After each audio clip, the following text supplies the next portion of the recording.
Estamos iniciando mais um podcast Café com Letras. Hoje trazendo aqui o escritor, o compositor, o poeta e livreiro João Coni.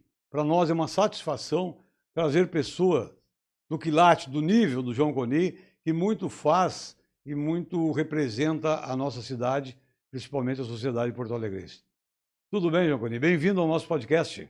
Obrigado, Tassir. Muito obrigado ao Café com Letras, podcast, pelo convite. É um prazer enorme estar aqui, poder trazer um pouco das minhas atividades. Que bom. O nosso objetivo do nosso podcast surgiu na última Feira do Livro, né?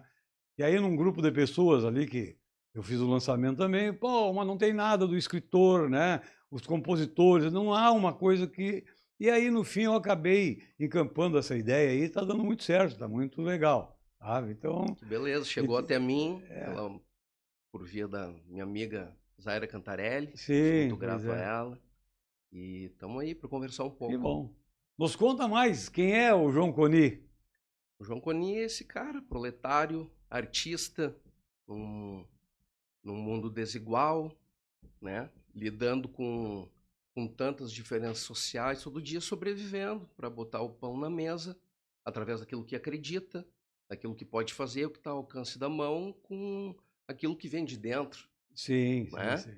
Eu sou livreiro, filho de livreiro, segui fazendo o trabalho do meu pai até hoje. No mesmo momento que estava começando a trabalhar na livraria, um ano antes já tinha escrito meu primeiro poema na escola. Era um tema de casa, tinha que fazer dois textos para aula de português. Estava na 8ª série, no Colégio Uruguai. E quando eu me dei conta, eu tinha escrito, estava rimando, acabei, estava na casa da minha avó, depois da aula. Fiquei muito surpreso comigo mesmo, não esperava por aquilo. Gostava de produzir texto já, mas foi uma surpresa. Sim. E mostrei para minha avó, e ela declarou aquilo que faz que eu esteja aqui hoje. Ela falava ela disse, mas você é um poeta. Eu fiquei me sentindo muito estranho com aquilo, né? Claro. Poeta, a gente tem uma ideia muito grandiosa, né? Uma ideia que seria algo até fora de um contexto da realidade, mas o artista é aquele que fala propriamente da realidade, direto do que acontece na vida cotidiana do povo, dos países e da história da humanidade, né? Claro. E por isso mesmo, imagina, é um guri com 14 anos ouvindo uma coisa dessa. Bueno, entreguei para a professora. Na outra aula, a professora veio com a correção e tal, e falou lá na frente, olha, eu gostei muito dos textos, vocês estão muito bem, mas teve um especial e já me olhou. Eu muito guri envergonhado, 14 anos, imagina, né? Adolescente. Aí foi aquela coisa engraçada, né? Os guri pegando no pé, dizendo, foi a tia Jussara, minha mãe, foi a tia Jussara que fez o texto para ti. Sabe muito bem como é que é isso. Exatamente. E as gurias copiando, querendo levar para casa. Nada mais adolescente, né? Próprio da idade. Claro. Foi um barato, assim. E a partir daí, 2 toques. No outro ano, eu estava trabalhando com o pai, né? Foi um período que eu já estava estudando um pouco de música. Eu não sou nenhum virtuoso, não estudei muito, mas sou compositor, não é? E nesse período estava fazendo aula, já estava escrevendo muito mais, era uma atividade constante na minha vida, essa necessidade de expressão através da poesia. Sim. Depois fui escrever conto também, que é outra vertente literária que eu também produzo. E estamos aí fazendo arte até agora. Não tem saída. Não tem saída. Depois não tem mais volta agora. Depois que a gente se dá conta que tem essa necessidade, sim. O que fazer? Né? Tem que ir à luta através da nossa... Mas que com 14 anos despertou em ti, então, Exatamente. Já deu... O gatilho foi puxado pela tua avó, na época que deu... Pois é, ela falou aquilo, eu fiquei muito surpreso. Marcou. Mas tu vem a importância de uma professora que se dá conta de uma arte produzida por um aluno, inesperadamente até para o próprio aluno. Claro. E ela chamar a atenção, né, dar um retorno para o aluno, que eu acho que às vezes isso falta muito, né, esse diálogo entre diretoria, professor, o pessoal da limpeza, com os alunos, ter a segurança, ter a capacidade de conversar, a escola ser uma comunidade de diálogo, né? A gente está precisando muito disso. Realmente. Né? Hoje em dia a gente tem, às vezes, medo, porque a minha filha tem 8 anos e a gente vê a violência está espalhada pela nossa sociedade. É verdade. Né? E todos nós somos capazes de compreendermos qual é o nosso papel na sociedade. Infelizmente, a gente vive um mundo muito turbulento. Sim. Que a gente vê por aí feminicídio, professores sendo atacados dentro das escolas, bullying. Ontem mesmo vi uma jovenzinha que morreu. Né? Eu vi. Não é perdeu a vida, morreu. A gente tem que falar as coisas como elas realmente são. Senão a realidade, a matéria da vida perde a sua propriedade. Correto. E a gente fica embasbacado com fake news, fica acreditando em mentira. Né? Aliás, é um termo inglês, né? Sim, que nada mais é do que mais um dos objetos do império sobre a nossa cultura. Até aquilo que a gente tem uma palavra que diz o que realmente é, para que nos comuniquemos com maior propriedade, a gente perde na própria língua. O que é um país se não a sua própria língua, a sua própria cultura? É verdade. Se está sendo perdida a cada caminho que a gente faz por aí, lojas, comerciais com palavras em inglês, até no cotidiano da nossa vida, né? É verdade, é verdade, é verdade. Mas aí, os 14 anos, o primeiro poema, já começou a escrever ou passou um tempo ainda pensando se continuava ou não nessa luta? Aconteceu uma coisa muito, muito interessante. O meu primo, que depois veio a ser meu parceiro musical durante longo tempo, o Clauber Scholles... Mas já lá com 14, já tinha tendência a ser músico ou não? Aí é que tá. O meu pai comprou o meu primeiro violão e disse, olha, tu vai ter que estudar. Beleza, eu levei um tempo para encarar aquilo, né? Claro. Mas foi tudo nesse período, foi no final dos meus 14 anos, começo dos 15. Aí com 15, lá por abril, eu comecei a fazer aula. E o meu primo, nesse período, eu cheguei na casa dele e ele deixou aberto um diário. E eu olhei assim, o diário ficou meio, né, receoso, né, de eu pegar no pé dele, aquela coisa, uma coisa que é muito mais prática das gurias, né? O diário, e eu elogiei ele e disse, cara, eu já pensei em fazer isso, tu tá me ajudando, prossegue. E eu comecei a escrever diário também, 2 toques, estava me dando conta que o conto também entrava nessa possibilidade de fantasiar a realidade com uma escrita mais fluida, sem precisar da rima e coisa e tal. Então, foi tudo muito natural, o ambiente todo, né, da família, do cotidiano e a possibilidade de trabalhar com meu pai me ajudou muito. Claro, né? claro. Naturalmente, estava lá no meio de quanta gente importante, o Oliveira Silveira, por exemplo, estava sempre na livraria. Claro. O meu pai foi a primeira livraria, Bolivros, ali da Ladeira. Hoje tem um monte de livraria ali está cheio de livraria. Né? Foi a primeira que teve. Eu estava lá trabalhando com ele em 94, tinha 15 anos, setembro de 94, já estava ali na lida. Então, todo o ambiente contribuiu, né? Claro. Para forjar esse artista. E o violão estava ali. O que tu, depois que ganhou de presente? Eu fui estudar Foi um estudar, pouco e conseguiu já, inicialmente, já... Em menos de um ano eu estava compondo. Menos de um ano, né, cara? E eu me dei conta que eu tinha muita dificuldade com a partitura, ainda tenho. Sim. O que não pode fazer com que fique de lado o estudo naquilo que eu posso, né? Naquilo que eu aprendi. Claro.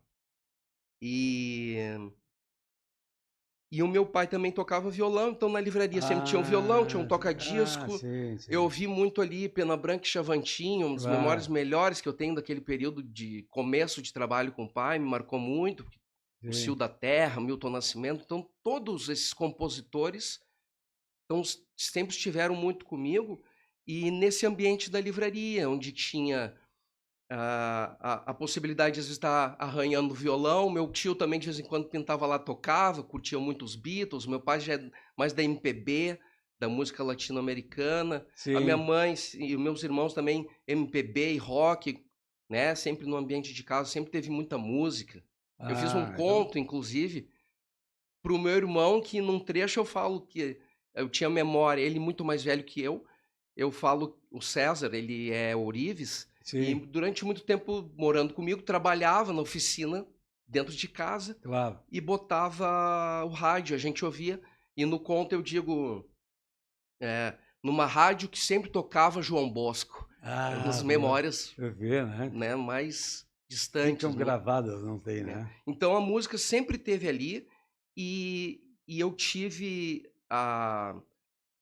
como eu te disse, eu não sou um virtuose, mas eu me considero um bom compositor. Sim, Naquilo que eu faço, o básico eu logo comecei a fazer. Em menos de um ano eu já estava compondo, claro. e em 94 comecei a estudar, em 96 estava na escola ainda, e um amigo que já tinha formado banda com outros 2 amigos, foi estudar naquela escola, meu colega, ele baixista, o meu primo do Ah, do do Ney Vansória, né, músico nosso gaúcho aí, que tinha a loja de instrumentos, vamos lá, comprei minha primeira guitarra, eu já tinha algumas músicas, e daí não, a partir daí não parei não mais. parou mais. Que bacana, que história, hein? É Muito isso aí. interessante.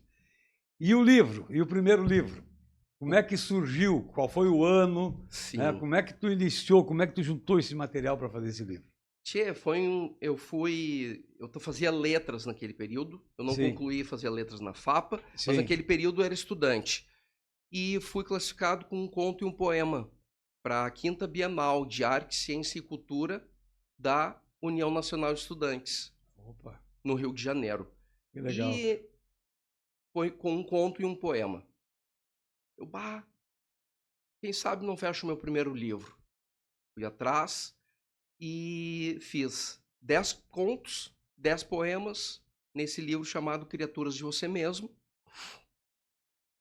que tem uma história muito legal, assim, de perseverança na hora da dificuldade, porque eu consegui imprimir em folhas A4, mas precisava pelo menos 2 grampos. Ah, sim, para dar a E eu ideia. fui numa gráfica aqui no centro, na Rua da Ladeira, inclusive, olha que interessante. E o cara disse, foi muito legal comigo, disse para mim: "Tchê, é o seguinte, eu tenho aqui o material, mas não vou conseguir fazer direito para ti, eu vou estragar o teu material". Bah, Aí eu tava com vários exemplares, sei lá, uns 20, 30, 50, não me lembro mais, sim. numa grande bolsa assim. Sentei na rua da praia, com aquela bolsa cheia de livro, dobradinho, mas sem os grampos, e e agora o que que eu faço? Sei que no fim das contas, cheguei aonde iam me ajudar. Me ajudaram, consegui fechar com com com tranquilidade, e editei um bom tempo, assim, de forma bem roots, Artesanal, mas artesanal, é, né, de forma bem artesanal esse livro. Fui para o Rio de Janeiro com o livro na mala, o violão, dentro do ônibus da olha, União Nacional dos Estudantes. Fizemos um sarau, organizei lá na Fundição Progresso, onde estava acontecendo o evento da 5ª Bienal, e reuni, fui atrás da organização. Olha só, eu sou lá de Porto Alegre, né? Tô dentro desse. Teve até uma edição com quem ganhou, com quem entrou com quem foi premiado. sim. E eu quero ir atrás da gurizada que tá. E aí alguns já estavam ali, outros a gente foi encontrando, fizemos um sarau, foi um barato. E depois o pessoal que tá, a gente tudo alojado nas escolas, o pessoal da Nação Hip Hop aqui de Porto Alegre estava lá também, e foram até mim, eu tava com o violão: "Cara, vamos fazer um som junto". "Ah, vamos, só me dá um tempo para eu criar". Eu fiz uma melodia no violão, apenas uma linha de voz na na na pra hora de cantar, e entre uma linha de voz e outra, com a mesma melodia, eles improvisaram, pessoal. o do R, da Sim. nação hip hop. Infelizmente já se foi, né? Sim. Mas um cara aí de luta que estava junto com a gente, junto com os estudantes e com seus amigos também da nação hip hop lá do Rio de Janeiro. Foi uma das experiências mais bacanas que eu tive, Sim. no sentido de tocar na Fundição Progresso, né, em Claro. qualquer lugar, Claro. e tá com os estudantes. O Marcelino Freire esteve lá, deu uma palestra para nós esse ano, no ano passado, na Feira do Livro de Porto Alegre, ele esteve aqui. E eu contei a ele, tia, eu tava lá e tal. Ah, que Ele levou o lembrança. livro, tiramos uma foto, eu contei para ele que houve uma moça perguntando para ele o que fazia ele escrever. E ele, quando eu tô com raiva, ele foi extremamente emotivo naquela Sim. resposta, né? Com todo o ser dando aquela resposta. E eu falei isso para ele e naturalmente não lembrava, Claro, mas foi um claro. encontro muito legal, né? Lá do começo Perfeito. da minha caminhada, Você com o meu marcou primeiro tanto, né? livro, Claro. agora vendendo para ele o meu último livro, Babilônia de Algodão, né? Que legal, cara. Que legal. Mas vamos tomar o nosso cafezinho antes que esfrie, né? Mas vamos lá, por favor. Um tinzinho aqui para nós. Esse aqui é café muito bom, café com letras, né? Café com letras. Que recebe aqui no nosso programa pessoas como o João Coni, né, João Coni? Muito boa a tua história, muito bacana a tua história. E o segundo livro? O segundo livro é o Tudo Que Eu Posso Ver, só de poesias. Só de poesias. Só de poesias. Aí já Todas essas poesias, todos esses poemas são teus, tu não fez com tudo de parceria minha com autoria, ninguém. tudo de minha autoria. Tua autoria. Inclusive, no livro anterior, o poema que foi classificado para a Bienal se chama Revolução e também era musicado, uma música minha. E o Sim. outro era um conto chamado Par, Ação e Reação. E essa lei da física, né, que eu trouxe para as relações humanas, uma relação amorosa. Sim. Né? E 2007. Em 2008, lancei pela primeira vez na Feira do Livro de Porto Alegre um livro de poemas chamado Tudo Que Eu Posso Ver. Né? Que também já não tem mais exemplares. Trabalhei ali com o nosso amigo da Caixa Corrientes, o Miguel, né? Que eu chego na Feira do Livro, como eu tenho a lida como autor e como livreiro, Sim. eu sempre faço o meu trabalho dessas duas maneiras. Claro. Aí claro. no período que muitas vezes eu estou trabalhando como livreiro com algum amigo, lá pela Santos tem uma folga. Aí eu pinto lá como escritor. E nessa oportunidade, eu também tinha a oportunidade, dessa vez trabalhando com o Miguel, eu tive a oportunidade também de trazer para o público, na banca, o meu livro, Tudo Que Eu Posso Ver. Sim. Né? Então foi muito legal que eu encontrei uma outra professora, aí do segundo grau, uma professora de filosofia, cujo nome eu não lembro agora. Mas ela levou o livro, ela leu um pouco ali para saber se gostava ou não do livro do aluno dela, do ex-aluno dela, não é? Claro. Tudo que eu posso ver. E na hora eu tive um retorno muito legal. Imagina, professora de filosofia, e diz, mas os teus poemas são muito filosóficos. Né? Foi um momento de muito contato com pessoas que eu já tinha tido contato antes como essa professora, pai de amigo meu, que levou o livro também, que ficou muito contente, inclusive desse amigo que eu falei que foi da primeira banda, o tio Sérgio, e também eu lembro de em algum momento chegou o Vitor Ramil ali com a família e tal, Vitor, gosto muito do teu som, ó o meu trabalho, ele levou o livro, né? Então tá na Feira do Livro pela primeira vez, né? Eu tinha 29 anos, naquele período foi um sonho realizado, porque eu estava lançando o livro, Sim. mas não só, já estava fazendo esse trabalho que é a minha lida constante de estar no meio do público com o meu livro, né? Além de quando tem apresentação de música, sarau, com outros artistas, mas essa lida direta com o público que é dessa minha veia de livreiro. De livreiro, né? claro, claro. Então foi uma experiência muito legal. E esse livro foi o primeiro, assim, que eu tive um pouquinho mais de tempo para trabalhar e teve essa primeira experiência como lançamento e no meio do público, ainda me descobrindo muito, ainda muito verde, no sentido da própria literatura, do aprofundamento das leituras e tal. Sim. né? Um período estava chegando nos meus 30 anos e ainda via já que tinha muito para conhecer, para chegar onde eu imaginava que poderia, né? Claro, claro.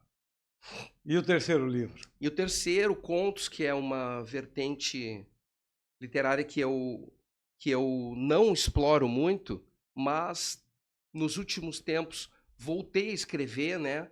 Sim. O período da pandemia trouxe muito processo de reflexão, né? Para a gente compreender o que estava acontecendo conosco em isolamento social e também como humanidade, com tudo que a pandemia trouxe, com as nossas grandes diferenças sociais, Sim, não é é? verdade. Num país tão desigual como o nosso, vivendo um período também que se arrasta, né? De dificuldade política, com vários países disseminando uma cultura de ódio, né? E nos governos ainda por cima, e a gente passou por isso aqui, sente isso pelas ruas ainda, né? O reflexo está arraigado nas pessoas. Que eu voltei a produzir contos até para fazer uma coisa diferente, né? Daquilo que eu vinha fazendo, o que eu posso dizer sobre isso? A questão do conto, da produção do conto, não é tão natural como a poesia, não sai como a Como uma poesia, poesia. entendeu? E também exige de mim mais reflexão sobre aquilo que eu estou dizendo. O que eu quero trazer sobre o aspecto social e do foco que eu quero trazer para a história que eu tô escrevendo. E Claro. naquele período eu tinha lido o José Faleiro, grande José Faleiro, Faleiro, pô. que me trouxe muita reflexão e como o livro era de contos, me ajudou muito a voltar a produzir um pouco aqui e ali. E eu fiz um conto chamado Lavando a Louça, depois da louça no Professor Aloísa, que era o nome do edifício que eu morava. Ah, Nós sim. morávamos em Torres nesse período, fizemos isolamento social lá, né, Sim, conforme pudemos. claro. E tinha toda aquela história do medo, né, tia? O medo que a gente ficou. E eu me lembro que no começo da pandemia ainda, a minha mãe disse para mim, João, por telefone, esse bicho pega em tudo. E eu fiquei com aquele medo, apesar de ser uma coisa do contato mais direto, Claro, claro. eu não deixava mais louça suja, É, claro. né? Com Não, medo de tudo. Aquela é, coisa, chegava em foi. casa com o mercado, lavava tudo, Sim, lavava tirava a banho, roupa, já coisa e lavava a tal. Todo esse roupa. amedrontamento que a gente ficou e que tinha sim que fazer o isolamento social conforme podia, né? Claro. E inspirado nisso, eu escrevi o Professor Aloísa, coisa de lavar a louça, fechar o lixo, ter todos esses cuidados e tal. E eu retomei o Contos, e por isso que a minha ideia, inclusive, quando eu vier a lançar contos, continuar botar esses mesmos textos, quem sabe reescritos, Claro. com os novos, porque eu não produzo muito, Sim. né? Eu não vou, não, com toda certeza, quando eu quiser publicar os contos que eu estou escrevendo nos últimos tempos, eu não vou ter a quantidade de contos como eu tenho poesia, que vem uma Ah, sim. avalanche com muito mais naturalidade, Você vê, né? né? Mas eu escrevo também, tanto que Claro. tem, né? O meu primeiro livro tem poesias e contos. E esse livro, Contos, nessa primeira edição, é muito. Eu quase botei o título de Metrópole, que é o principal conto do livro, que traz um pouco do que é a vida numa sociedade que é basicamente urbana, que a gente tem vivido ultimamente, que traz todas essas dificuldades urbanas de diferenças sociais dentro de um país desigual, né? E trago um pouco de experiências que eu vivi no período da adolescência, né? Eu sou muito fã, sou músico, sou muito fã do Claro. Nirvana, então Sim, tem sim. tem um conto aí que eu trago uma vivência de virada do ano lá em Torres, quando eu não morava lá ainda, mas ia muito para lá, tenho família lá, Claro. do outro lado do rio, no Passo de Torres, em Santa Catarina. E lá na cidade de Torres tem uma prática da virada do ano que é jogarem água de cima dos edifícios para quem está passando ali. Pô, que E legal. ficava todo mundo embaixo para Sim, e eu lá pelas tantas, muito invocado, adolescente, claro. rebelde, o que não vamos jogar nada. No que eu botei o pé para fora da marquise, Pá. chua, aquele banho, e eu tava com a camisa do Nirvana. E um sobrinho meu, cara, eu te falei para tu não fazer, tu é metido. Eu nunca me esqueci. E todas essas vivências Sim. de um cotidiano, como ele realmente é, eu trago muito no livro, além de questões mais de inventar, usar esse cotidiano, essas experiências, para também viajar, né? Trazer um pouco da imaginação a partir dessas experiências para o Sim, público, né? sim, sim, sim. Afinal, a gente compõe arte, e a arte é feita de tudo isso, né? A Eu capacidade estava da vendo Metrópole imaginação. aqui, né? O que é o título que tu poderia ter dado Perfeito. para o livro, né? Que bom, hein? E esse último livro, quarto livro do nosso escritor João Coni, Babilônia de Algodão. Babilônia de Algodão é um livro que eu já não tive nenhuma pressa para Sim, escrever. sim, Eu me dei conta que poderia fazer mais e melhor e que também para isso tinha que ir atrás daquelas leituras que tinham ficado para trás, dos grandes clássicos, sim, né? Consequentemente, trouxe no corpo de alguns poemas trechos de algumas leituras. Goethe, Homero, a própria Bíblia, que tem muita literatura boa, sim, não é? Inclusive, o título, no período que eu estava escrevendo, ele é em duas partes, foi composto em duas partes, né? E eu demorei muito para achar o título, sim, né? Então, eu estava escrevendo o livro e já tinha mais ou menos ideia de que a produção que eu estava fazendo agora, nesse período, não era... já estava um pouco mais avançada por causa esse meu querer de progredir pela, pela minha poesia, né? Porque no sim, período também tinha banda, estava fazendo aula em vários coros, né? Enfim, e também estava fazendo meus estudos que eu tinha deixado para trás, enfim, devido à vida, né? Como sim. ela é. E eu me dei conta lá pelas tantas que eu precisava de um título, né? E esse livro que eu vim a produzir, chamado Babilônia de Algodão, é o primeiro livro que tem apenas uma musa, que é minha esposa. E a minha esposa é da cultura reggae, é Sim. bailarina, né, artista também, fotógrafa, e a gente estava começando a namorar, e lá pelas tantas eu me dei conta de uma palavra que ela repetia sempre nas nossas conversas, quando a gente falava de questões sociais, né? Sim. E ela, essa Babilônia, Babilônia, palavra boa, não é? É.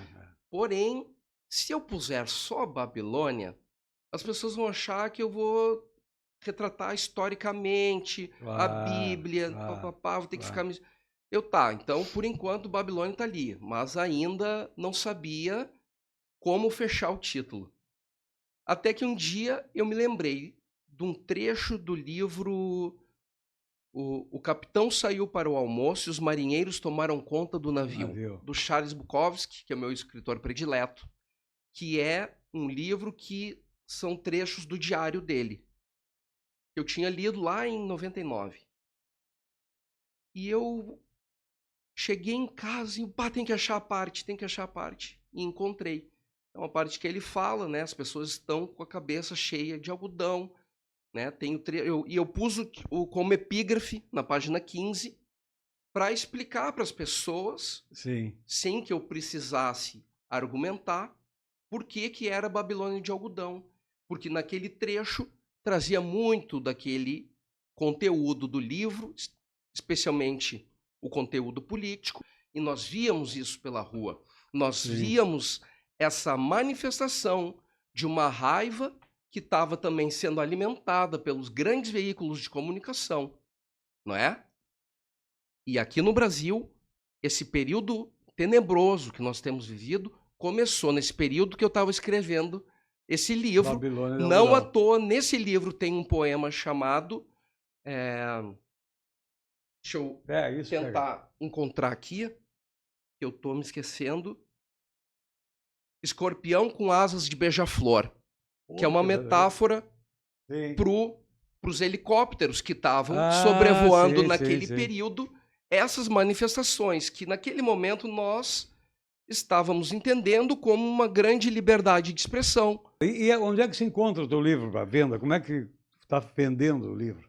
Como é que Se faz a venda encontra desse livro? diretamente comigo, Tá, claro, na porque tua o livraria. livro... Tu tem uma Eu livraria. tenho a livraria Poupe Tu Saber. trabalha só, tá com teu pai ainda na livraria? Não, meu pai tem a livraria dele, eu tenho a minha, porque eu fiz a minha livraria porque eu fui morar no interior, fui morar em Maquiné. Ah, Aliás, terra do meu pai, ah, olha aí, ó. né? De forma muito inesperada, eu me tornei pai na terra do meu pai, Vou ver, em Maquiné. Maquiné. É muito bom aquilo lá. né? E nós produzimos a primeira feira do livro de Maquiné. Tivemos a honra de hoje em Sim. dia poder dizer Bah, isso, né? claro, tu vê, né? É um marco para mim, porque Sim, não sim. tinha, né? O secretário de Cultura naquele período, o professor Aldo, teve a, a capacidade de ouvir a minha esposa, que foi conversar com ele, né? E nós Sim. criamos lá a livraria Poupe Saber e também o Espaço Terapêutico Araçá, junto com outros parceiros, onde a minha esposa tinha, ela é terapeuta holística, com outros terapeutas que eram da área da psiquiatria, e também tinha a sala em que ela dava aula de balé, que ela retomou essa atividade, e nós tínhamos a livraria também. Então tínhamos eventos mais diversos ali e fizemos a Feira do Livro. Foram 2 anos seguidos que tivemos a Feira do Livro lá em Maquiné, porque a gente foi para lá, Sim, artista, claro, onde claro. for, vai Deixou fazer arte. marcado, ó, marcado lá na Feira do Livro. É isso Então aí, lá né? eu criei a É livraria assim que a Poupe sociedade Saber. cresce, né? Com ideias, Exatamente. com formas, Exatamente. com E lá eu trabalho. criei a livraria Poupe Saber, né? O meu pai é livreiro da Bolivros, Claro. e agora estamos com a livraria Poupe Saber em casa. E Sim, aí essa lida com feira, e eu sim, costumeiramente fico na Casa de Cultura Mário Quintana, ali na Travessa dos Cataventos. Ali o pessoal sempre me recebeu muito bem. Esse tempo eu sim. tive que, enfim, pela vida, tive que ficar um tempo afastado, voltei. O pessoal já estava sentindo, onde é que estava e tal, né? Porque a gente tem a capacidade de fazer um trabalho Claro. que traz para as pessoas a oportunidade do diálogo, não é? Do Sim, pensamento livre, do entendimento entre as partes daquilo que a gente traz. E no ambiente que a gente trabalha, vai criando esses vínculos, né? E ali é muito, na Casa de Cultura é tudo muito democrático, né? sim. É só tem que ser. chegar e Não, fazer. mas tem que ser. Me diz uma coisa, o que tem para a Feira do Livro esse ano, Thaís? Está prevendo algum lançamento? Não, Que eu que- não tenho livro impresso É, para esse ano, mas eu tenho o meu primeiro audiolivro. O audiolivro, meu né? primeiro audiolivro, As Pulsões do Tétron, que foi um processo começado lá em Maquiné, observando a lida da Kellen, a Kellen Terra, minha esposa, nas suas aulas de balé. Eu produzi um poema que, primeiramente, eu entendi que ia ser o meu primeiro livro infantil. Mas, infelizmente, eu falhei, eu não consegui. Sim, Mas produzi o poema A Bailarina, inspirado nela. sim. E nesse período de observação dessa outra arte, da lida, né? Naquele período fui eu que fiquei atrás, né? Produzindo, né? Ajudando com som e coisa e tal. Até Sim. no final do ano ela fez o Quebra-Nozes, né? O Quebra-Nozes na roça, né? Foi barato, foi um período muito rico para aprender e trazer cultura, uma outra cultura, no ambiente que a cultura é a terra, Sim, não é? sim, sim. A plantação. Então Claro. foi muito rico, uma troca maravilhosa, ainda mais estando a nossa filha muito pequenininha, com outras crianças, fazendo balé, né? Foi lindíssimo. E nesse período me escrevi esse poema, A Bailarina. Logo depois veio a pandemia. E Ah, aí eu comecei a escrever sem parar, estando isolado, isolamento social primeiro em Maquiné, depois a gente foi para Torres. claro. E nesse período todo eu comecei a escrever para sobreviver mesmo. É, Para o imagino, espírito, cara, para a claro, alma sobreviver claro. aquele período tenebroso, né? É verdade. Tinha gente comendo do osso, né? Tinha a fila do osso. Então, tudo isso, como eu disse, se um artista está alheio à sua história, tem algo que não está muito certo, pelo menos pelo meu entendimento. E eu produzi, me dando conta que não estava apenas mais na produção da escrita de Covid, já falando apenas sobre aquilo, mas sobre a nossa história como um todo. Aquilo que forjou a nossa história e as nossas abissais diferenças sociais. Não é?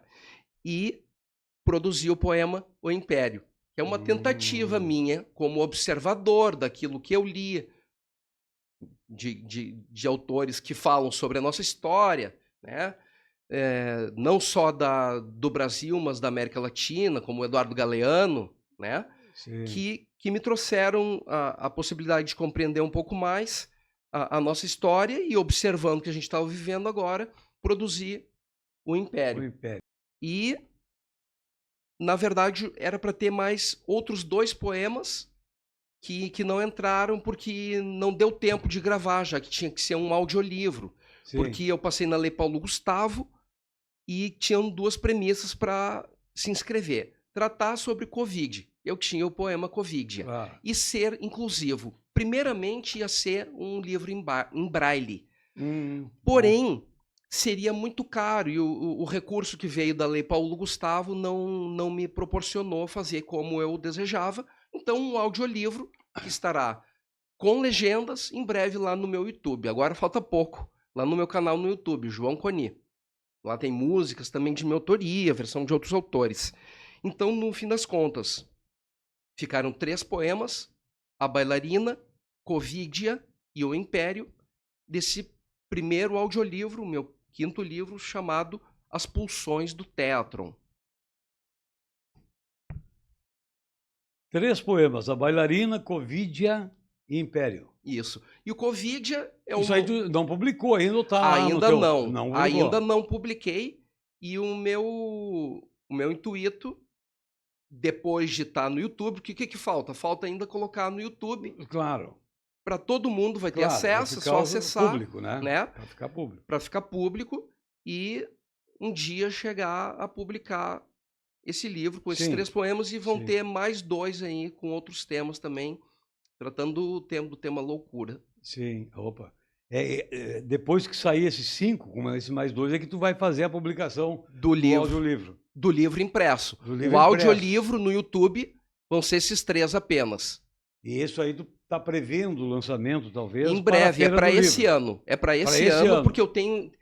como tem a Lei Paulo Gustavo, dá um recurso para o artista faz o trabalho conforme aquelas possibilidades que são da própria lei, né? Tanto em questão de verba como aquilo que a lei pede. No meu caso, tinha esses 2 pressupostos, né? Ser inclusivo, audiolivro com legendas. E tratar sobre Covid, tinha o poema. Claro. E depois tem um retorno para a comunidade.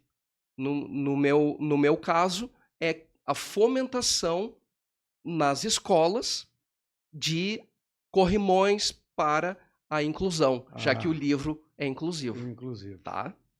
Tem que dar esse retorno. Tem que dar esse retorno. O artista tem que dar esse retorno para a sociedade, porque afinal está ganhando recurso. Claro, não é? Claro. Muito bom. Então estamos aí em contato com o pessoal de Torres, eu tenho toda uma equipe, eu tive a parceria, a honra de ter porque vai ser um vídeo com algumas imagens e com a minha voz e com legenda. E nas imagens são obras do Jorge Herman, grande amigo meu, músico, pintor, conheci lá em Torres, e ele cedeu algumas obras para fazer parte desse projeto. Que legal, vai estar lá. Aí tem música do Alexandre, que era o camarada, o músico que era do estúdio, né? Então vai ter um monte de gente envolvida. Em breve a gente está lá em Torres para lançar o livro. Olha aí, vai ser lá na Casa Odara. Só não tem... São parceiros nossos, que eu e a Kellen conhecemos lá em Torres. Sim. Né? O Cabeleira, que é o cara da música popular, lida com os tambores, né? Com a música quilombola. e outros artistas que vão estar lá com a gente também. Que bom. O tempo vai passando, né? E quando vê, vai chegando ao fim do nosso podcast aí. Isso aí. Mas antes disso, nós não podemos deixar de agraciar os nossos parceiros, nossos companheiros, né? Que estão lá no YouTube, que prestigiam o Café com Letras, com uma música do compositor, do artista João Coni. Vamos lá. Vamos lá, João Coni. Vamos lá. Olha aí. Vamos E ano que vem o projeto é fazer o meu primeiro disco. Então, mas então já aproveita e fala. Estamos cheios de projeto. Eu estou O terminando. ano que vem tá o ano que vem. Né? Ainda não tem título, só tem 2 músicas prontas, inclusive gravadas lá em Torres, com meu amigo. Composta por você mesmo? Tudo música minha. Uma delas chama Apocalipse, feito no período que a gente estava vivendo a Covid. Fazia muito tempo que eu não compunha, eu voltei a compor. Uma delas é Apocalipse, outra que tem clipe lá no YouTube, se chama Ainda Pós-Modernos, que é uma música antiga, já minha, e que eu gravei lá no Estúdio Medina, em Torres.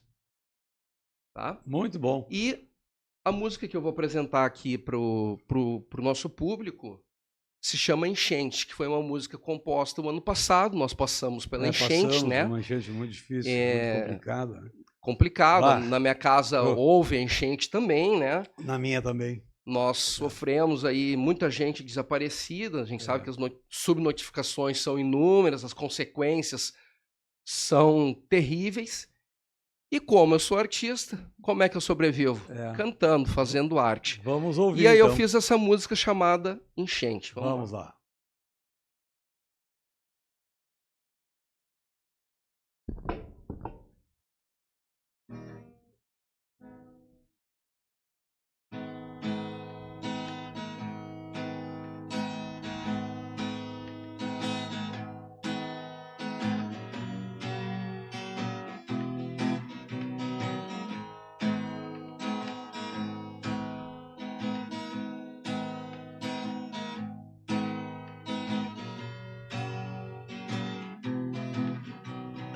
Fujo ao ver a água chegando,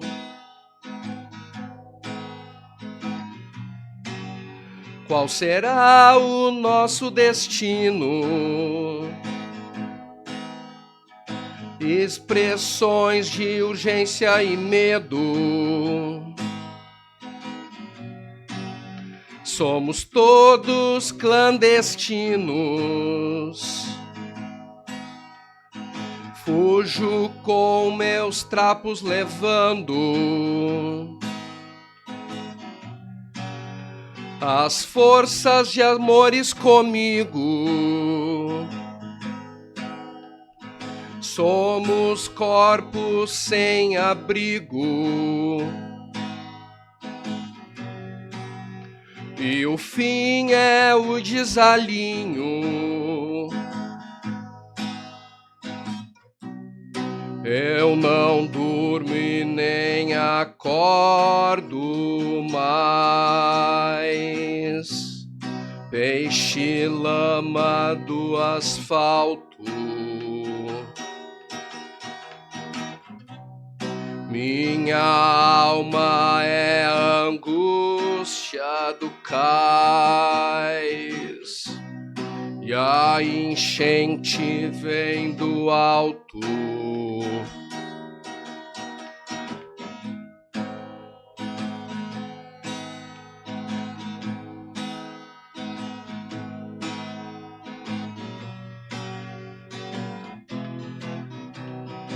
Ando em meio aos escombros,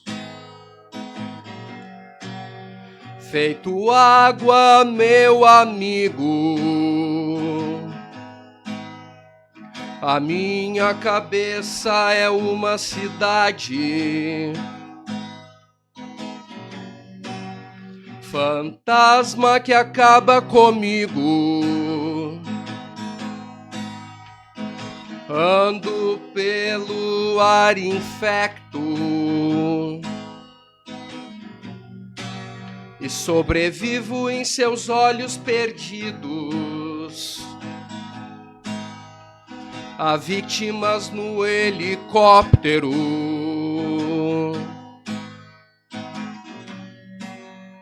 seus filhos mortos ou vivos. Eu não durmo e nem acordo mais. Peixe lama do asfalto.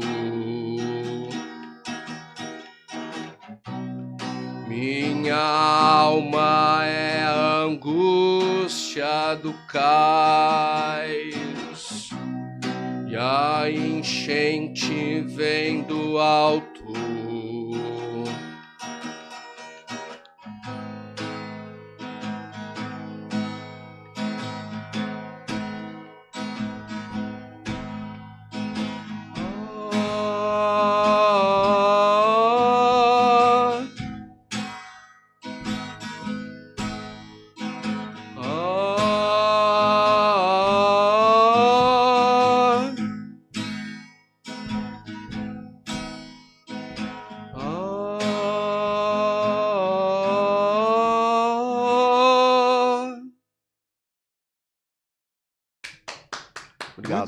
Muito bom, que bacana, cara. Oh, a letra é muito linda aí, cara, eu gostei da letra. A letra faz a música, né? Não faz a música, mas a letra bem escrita, ela bem clara, que a pessoa que está ouvindo consegue assimilar bem, é muito interessante, eu gostei. Muito obrigado. Parabéns, viu? Parabéns. Ela foi um processo, né? Eu falo ali no período de gente saindo e depois a observação do que vivemos pelas ruas. E estamos aí. Artista faz arte. Livreiro vende livro. Estamos aí para essas atividades. Quem quiser me conhecer, apareça ali na Casa de Cultura Mário Quintana. Eu costumo ficar ali direto com o público, né? Só chegar, a gente conversa. Vai lá no meu YouTube, no Spotify, tem música de minha autoria no YouTube, Qual versão é teu canal de outros do YouTube? autores. João Coni. João Coni Só com botar Y. João Coni. Com Y. C-O-N-Y. Tem versão de outros autores que eu gosto, leitura de poesia. E em breve, o meu primeiro audiolivro, As Pulsões do Tétron, para vocês ouvirem, compartilharem, pensarem, sentirem. Olha, foi uma grande satisfação aqui receber esse artista, esse escritor, esse livreiro, né? Esse compositor, né? João Coni, no nosso programa, sabe? Passamos do tempo porque foi muito bom conversar contigo. Muito obrigado. Foi um papo bem tranquilo, um papo legal, um papo produtivo, né? E essa música aí veio a encerrar esse brilho do nosso programa de hoje. Muito obrigado pela tua presença, tua vinda aqui, e deixo a você as considerações finais aí, e encerramos aí o nosso programa. Quero muito agradecer ao Café com Letras, muito obrigado, Itacir, pela oportunidade de estar com o teu público, para conhecer um pouco do meu trabalho, e parabéns pela condução, que deixa a gente falar, deixa a gente livre e tem a capacidade, né, a inteligência de trazer e deixar a gente com muito à vontade para falar daquilo que a gente pensa, daquilo que a gente sente a respeito do nosso trabalho, a respeito da sociedade, a respeito do mundo, para os teus acompanhantes aí terem um pouco do conhecimento do trabalho de alguém que está aí na luta todo dia, querendo chegar no público. Muito obrigado. Mais uma vez, é nós que agradecemos. E hoje ficamos por aqui com o nosso podcast Café com Letras. Até a próxima edição.